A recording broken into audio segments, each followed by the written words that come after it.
Young Adult Podcast. Welcome to podcast 172. 172, everybody. I wonder if I'm going to keep doing it like this.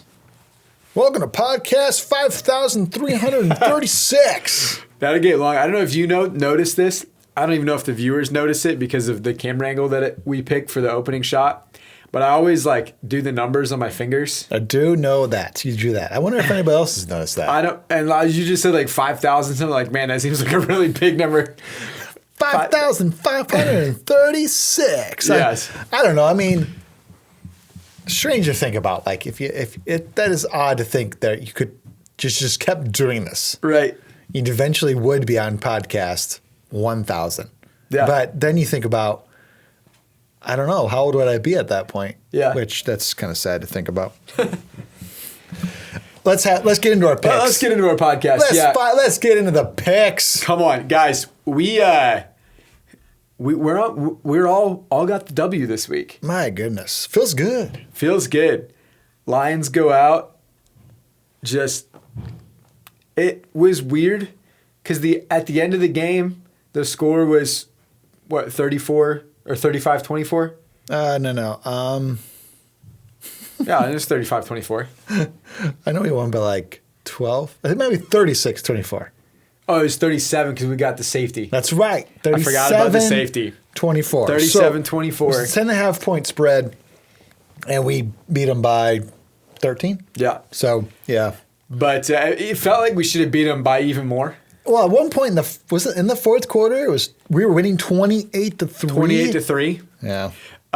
It was awesome. Great job with the Lions winning a game that the Lions should win. That was awesome. And we all got the W. But you know what? You know what's funny? So you know how my dad will usually throw in a little bit. Okay. You know what I'm saying? He said, I think the Lions are going to look really bad week one. I think, Green Bay is going to beat us by at least 10 points or something like that. And then he kind of flipped it. He's like, I think we're going to whoop Chicago by 14 or more. Or whatnot. He usually adds a little thing like that. Well, for this one, he said, I think Cincinnati's offense looks better, and I think they score 24 points. Oh, my gosh. That's crazy. They scored 24 points. I knew they would score points. Yeah. Oh, yeah. I said that, too. I said, I think we're only going to win by maybe 4. Yeah. Yeah. They've got so much talent. They do. At wide receiver. Yeah. Even their running back, Chase Brown, he's a good running back. He's not. I think he's good enough. Yeah, and he's not insane, but he's not terrible. Yeah, I know. I know. But we got to do our picks this week. We got to do our picks for this week. We're playing the Kansas City Chiefs in Kansas City. I know. That's the thing that makes this pick so hard for me is that it's in KC. Sunday night, man. Sunday night. Dan Campbell's got a way of playing these primetime games. The Detroit Lions are a different team on primetime. They are. I'm struggling so hardcore with this pick. Okay. Because Kansas City doesn't look that great, but it's Kansas City. It's Patrick Mahomes. It's in Arrowhead, which they're very hard to beat in Arrowhead. Yeah. They're coming off of a couple losses, and I think they're really, really hungry for a win. But the Lions have been on a roll. The Lions are going to want to come in and if they want to make a statement, this is the game to make a statement. Yep. I don't know, man. I'm struggling really hard to make this pick. Yep, me too. Me too. You know what? I'm gonna make it a little interesting. I'm gonna go for a Lions win. Okay. I'm locking in right now. Lions win. I don't have anything else to say. That's all I got. The Kansas City Chiefs are favored by 2.5 points. I figured they would be favored. Okay. And the Kansas City Chiefs are a flawed football team. They are. There's something about them that's flawed. So there's 2 things I could tell. I'm going to say 3. Okay. 4. Okay. I'm going to go 4 things. 4 things. That I feel like right now the Kansas City Chiefs are missing. Okay. They're missing a great run game. Yeah. They are missing their star wide receiver. Yep. They are missing a dominant somebody dominant on the defensive line that gets consistent sacks. Yeah. They don't have that right now. Yep. Chris Jones is awesome, Yeah. and he has games, though, where he just kind of disappears. Yeah. Then the fourth thing I see Yeah. is it doesn't seem like they have a shutdown secondary. Yeah. I agree. Okay. So it seems like they're missing 2 to 3 stars. Yeah. And that's causing them to lose these games. Yep. Then you have somebody like a Travis Kelce, who's awesome, but he's out of his prime now. Yep. So I think he's not able to get as much separation as he used to with his speed and strength. And I think that the league is always getting younger. Yeah. It's always young. It's a young man's game. Oh, yeah. So now you're seeing some of these rookie, second-year players. They kind of stall him a little bit. They seem to stall him a little bit. Yeah, did you see that play? I don't know if you were able to watch any of the game last night. So we're recording Tuesday. It would have been a Monday night game when the Chiefs played the Jaguars. And I wasn't able to watch the game, but I was like watching every highlight that like popped up on ESPN. And there was a play where Travis Kelce went out for a play, and it was a play where normally it's kind of a slant cut into the middle of the field, where normally, a couple of years ago, he would have been able to really create some separation. His size just put himself in between him and the cornerback. And it was Travis Hunter, who's a rookie, was on him like glue. There you go. He could not separate himself from Travis Hunter. Yeah. And they're seeing a little bit of that right now. So I just think there's some things right now with Kansas City. Now, this happens to every great team because you're not picking high in the draft. Yeah. And you're not getting those superstars. Right. And you do need superstars. When the Lions have a ton of superstars, and on paper, the Lions are better. Man, I looked at the power rankings today with you. Yeah. What they ranked 1 through 32. The Lions are ranked number 1. Yeah, which is crazy to me. And so, but we're not favored to win this game. I think there's a little bit of the yo-yo effect with this one. Yeah. I think it's a week-to-week kind of league.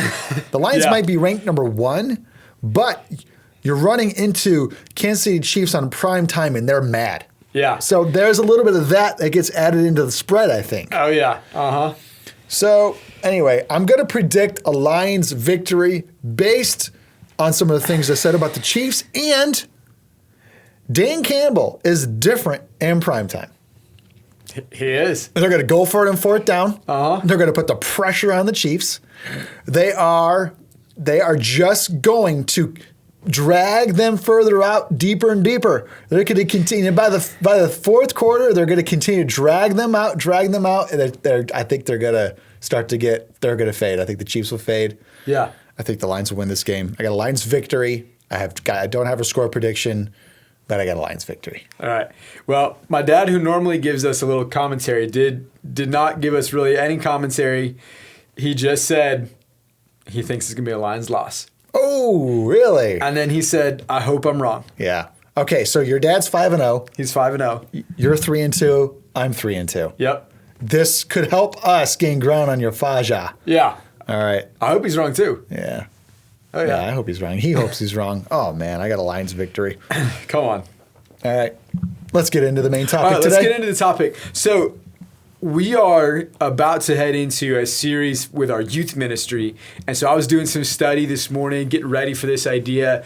And it's just kind of on my heart. I'm excited about What's the name of this series again? Something about dying, right? Yeah, this series is Have You Died? Have you died? Ooh, yeah. And we got a really cool graphic that Preston designed. It has like Wednesday feels, like the TV show.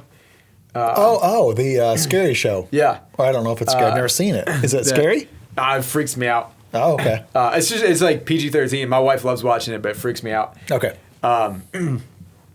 But yeah, so it's kind of got that feel as far as the graphics and things we'll use. But I was kind of just doing some study and kind of getting into some, I guess, typical verses in the Bible that talk about that idea of like crucifying your flesh, dying yourself, pick up your cross daily. And I was kind of just studying out some of those passages. And then I got into into the book of Colossians, Pastor Luke. And I just started reading Colossians and going through, because there's some stuff in there that Paul's talking about, you crucified yourself with Christ, or, you were in the law before and now you're not.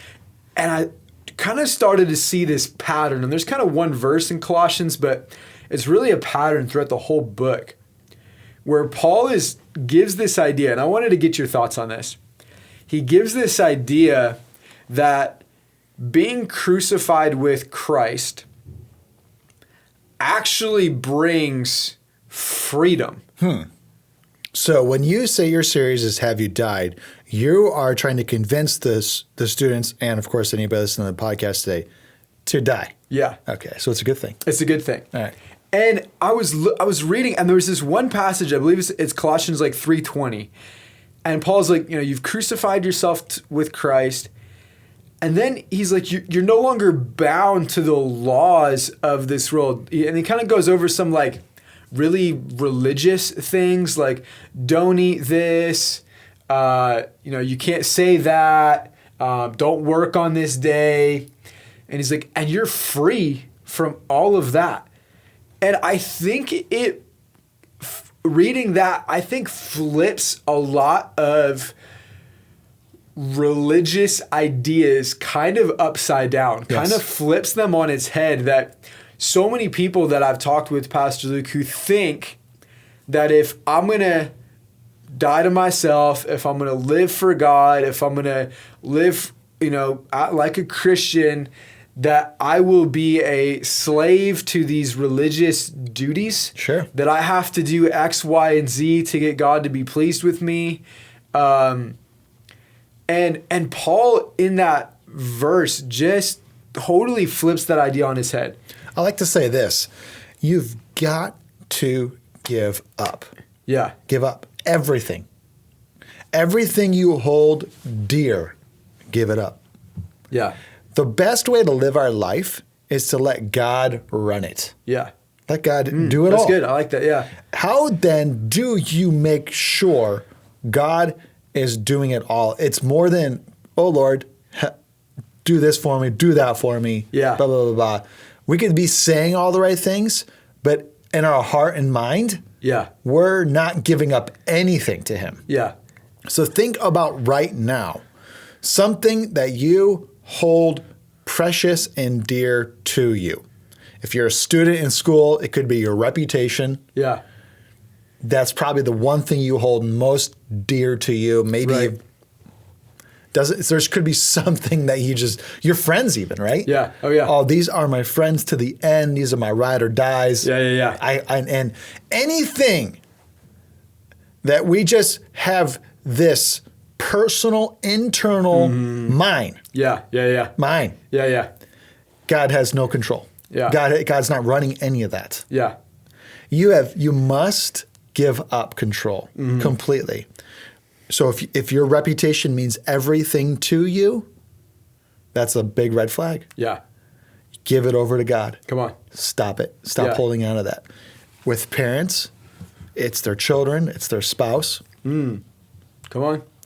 These children mean everything to me. Right. Oh, I see red flags. Yeah. Man. Because then it's exact opposite of what the Lord tells us to do with even our children. Yeah. Come on. Let them go. Yeah. Give them over to the Lord, like Abraham with Isaac. Yeah. Mary with Jesus. Yeah. Man. Give them over to the Lord. I wonder if any of the parents of the disciples, at one point in time after Jesus dies on the cross, grabs one of their boys, and says, "You're not doing this anymore. Right. I don't want you to die like that." Yeah. Man. We don't know, but we don't know if that ever happened. Yeah. But what if that did happen and one of the disciples was like, "Okay, I'll listen to you, Mom and Dad." Yeah. Then you got a whole bad. That's bad. Yeah. It's bad. It sure is. It really is. Here's what happens when we don't give up. We don't let these things die. Yeah. Is we get in the way of everything good God wants to do. Yeah. We get in the way. Yeah. When you were talking, it reminded me of a message that I heard actually years ago at Acquire the Fire. It was... This is years ago. Yeah. Acquire the Fire. Wow. It's been a while since I've heard that. Yeah. You know? I only went to one ATF, which stands for Acquire the Fire. And it was... Shout out Ron Luce, by the way. I was in 8th grade. And I think it was the last year that like Ignited went to Acquire the Fire. Yeah, that was I was running Ignited. I became youth pastor. I took the kids to Acquire the Fire. Yeah. And then I was done.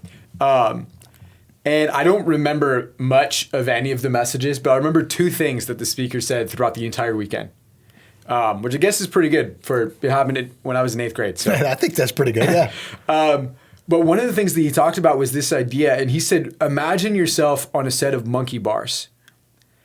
And he said, if you want to go across the monkey bars, you have to let go of one of the bars. He said, you can't stay, with your arm locked on the first bar, and you can swing, and then you reach for the second bar. And they said, but then to get to the third one, you got to let go of the first one. Yeah. And he said, so many people, like, God has this awesome adventure that you can live if you would just surrender to God. He said, but they're not willing to let go of that first monkey bar. They're like, I got God, I got this plan that God has for my life, and that they're kind of holding on to the second bar, and like, we're going somewhere, but they're not willing to let go of that captain spot on the sport team, that reputation, their whatever. And he's like, and they just kind of hang there their whole life. And I got God and I got my life, and I'm not willing to let go of my life to go into everything that God has for them. And that kind of reminded me of exactly what you were just talking about. It took me back to that moment hearing that message. And I think one of the sad things to see from a pastor's perspective, Pastor Luke, is that when people do this, they're actually holding themselves back from experiencing greater things in God. Yep. From actually experiencing more freedom. More fruit. More fruit. I was talking about Colossians. If you go over to Galatians chapter 5, and Paul does this compare and contrast, right? The fruit of darkness and the fruit of light, the fruit of the flesh, the fruit of the spirit. And there's these people who love God, but they're not willing to let go. They're not willing to let anything die. And they're kind of hung somewhere in the balance between the two. And man, if you really want to experience, and not just experience, I don't know if I like that word. If you want to live the adventure, the life that God has for you, you have to let go of your own desire, sometimes of your own, even your own dreams. Yep. Your idea of what you thought it was going to be like. Mm-hmm. I heard another great message, this one much more recently at a Link conference, from a pastor, Pastor Johnny Varikin. And he preached a message. It was so powerful. He said, it might not be like you thought, but it can still be awesome. Here is the other side of the coin to this idea. Yeah. And you can preach this other side of the coin too, because it works both ways. The one side of the coin is all the things that we've been talking about, is kind of letting go of all of your things that you love. Yeah. To go more after God. Yeah. There's another side of this too. Okay. So you can preach this too. It's really powerful. And it's this. It is letting go of all your anger at God because things aren't going good for you. Come on. So there's one campground. There's 2 camps here. Yeah. There's the one camp where life is awesome and they can't let go and follow God. Yep. But actually there's another camp that life is so bad, they are very angry at God and they don't trust God that he's doing things the right way. Right. Man. I don't know exactly what that's called that they're holding on to. Yeah. But it's anger and bitterness and resentment and frustration that they're not letting go of. Yeah. So how do I put this except for my own personal story. Yeah. I could share other people's stories, but I think it's better to have your own personal story. When you say you have a child born with special needs, Yeah. you can get angry at God. Right. And God, I did all this stuff. Why didn't you? What do you mean? God, I've been following you my whole entire life. I was born in the pew. I've Yeah. gone to church every Sunday and Wednesday. This is what you did for me. Yeah. Right. I trusted you, God, and this is what happened. Yeah. Okay, now it can happen with me as a father of a special needs child. It can happen with any person, any situation, any scenario, anywhere. God, I have done so much for you. This is what you give me. Yeah. Yeah. Yeah. I trusted you, God. Yeah. You let me down. Well, you're holding on to something there. Yeah. I don't know what the term is. There's a psychological therapist out there who knows what this term is. Yeah. You must still let go, give up control, and say, Come on. God, I trust you. Yeah. Come on, check this out. You were talking, and immediately my mind went to this verse. Hebrews chapter 12, verse 1. Therefore, since we are surrounded by such a great cloud of witnesses, which is what the Hebrew writer talked about in the entire chapter 11, let us, I love this, check this out, throw off everything that hinders us and the sin that so easily entangles us. Okay. I feel like I've heard preachers that they'll like lump those things into one thing, that the things that hinder us are the sins that entangle us. Okay. But it doesn't actually say, it makes a distinction. It kind of says, it kind of stops and also. And the sin. Like, Yeah. you could be hindered because you have sin in your life, but also there could be this what you were talking about, this frustration with God where you're just like, God, I did everything right. Like, it looks like I there's no big, major, like, crazy falling away sins that I have. Like, what is going on? And we just get frustrated. Yep. And that's exactly what he's talking about. He's like, listen, you need to throw it off. And then I love the way that the Hebrew writer, he's like, throw it off. And then he kind of tells you how, which is great. He said, and run with perseverance the race marked out for you, fixing your eyes on Jesus, the pioneer and perfecter of faith. For the joy set before him, he endured the cross, scorning its shame, and sat down at the right hand of the Father. Consider him who endured such opposition for sinners, so that you might not grow weary in heart. Yeah. Like, I feel like we can get so in the moment focused. God, this is happening right now. How could you let this happen? You have a minute by minute perspective rather than a 40-year vision. Yeah. And that's exactly what this Hebrew writer is saying. Is that, listen, he endured such opposition. Can you just, for a moment, remember what Jesus endured for you? That anything in this life that you do have to endure is nothing compared to if you had to endure hell. And Jesus paid that penalty so you don't have to. And then he said he did that also so that you don't have to grow weary and lose heart. Mm-hmm. And that brings comfort and strength, I guess, to my spirit, Pastor Luke. Yes. Because it kind of gives me the pause. You know, I heard a great message one time. The pastor said sometimes we just need to pause. Like, we get so, like you said, so minute by minute focused. Yes. That if we would just like, let me pause and try to look at this from a bigger perspective. Let me just try to refocus my eyes on Jesus. Let me just think about what Jesus did for me already. And that really, if he didn't do anything else, if the rest of my life was the worst life ever, but Jesus paid for my sin punishment, that I get to go to heaven when I die, that should be enough. We got to understand there's purpose to everything God allows. Mm-hmm. Come on. Not does. Yeah. Because God doesn't do anything evil, Yep. hateful. Yeah.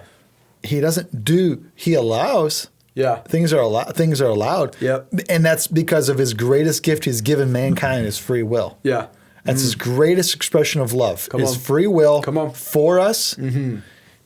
We have to choose to love him. He chooses to love us. Mm-hmm. And without that choice, man. there's no love there. Yeah. So because of that choice, evil abounds. And God allows evil, and he works all things for good. So the enemy comes in and does evil to a follower, a dedicated follower of Jesus Christ. Something terrible happens to him, wronged in every way possible. God uses that to somehow help so many people. I don't know how else to explain it. Is that the best way to explain it? That God will use the worst situation of your entire life and turn it into helping hundreds of thousands, maybe even millions for some. Yeah. And I don't know how else to explain it other than that's how God works sometimes. Yeah. We gotta give up control. Yeah. And I think if you wanna go to the Word of God, you're like, all right, show me where that's at. Yeah. Go read the story of Joseph in Genesis. Yeah. And then specifically read Genesis 50, the very last chapter. And Joseph talks about this. He said, listen, you meant evil against me. And his brothers did. Yeah. That there was no redemption in what his brothers were doing. No. But God turned it for good. If they didn't throw him in the cistern, he would have never ended up in Pharaoh's court. That's right. But since he's in Pharaoh's court, he's able to save his brothers. That's how God works. That's how God works. And and I don't know, maybe that's an encouragement, but I think it is an encouragement. And it gives me I guess just a strength and a hope in my spirit, Pastor Luke, that God is in the middle of our hard times. You know, I was recently just preaching a message to I was on Glow Night, our big event that we just had last week with our youth. And the title of my message was all about darkness, you know, living in darkness, the darkest day in history. That was the title of my message. And I was just talking about, there's a verse in Isaiah, I can't remember, I think it's Isaiah 60 or 61, one of those two. You can go look it up. But it's a prophecy about God's people. And in the prophecy about God's people, it talks about, like, there will be darkness on the earth. Yes. But in the middle of the darkness, God will shine his light on his people. And it made me just kind of pause and think, like, God is so good and so knowledgeable, so wise, that he's not going to sit up in heaven and try to convince us that darkness doesn't rule the earth, that everything is rainbows and flowers and sunshine. And saying, listen, there will be darkness on the earth. We will experience darkness. But in the middle of that darkness, I'm going to shine my light on my people. And then in turn, you know, Matthew chapter 5, you can be the light of the world. And that's what God does. He takes the darkness, he can flip it, he can use it for good, he can take the things that the enemy meant for evil, and he can mean it for good. And if we can do exactly what the Hebrew writer said, man, I'm going to fix my eyes on Jesus. I'm going to remember what he did for me. It's going to give me a perseverance to run through the hard times and a hope to let go of all the things that I'm holding on to. Yep. You have to give up control, completely give up control. You have to. Because I have full faith and trust that God's plan is better than mine. It's way better. Yeah. It's way better. It's faster. Yeah. It gets you further. Come on. It's better. Yeah, it's just better. It's all around better. Yes. Yes, it is.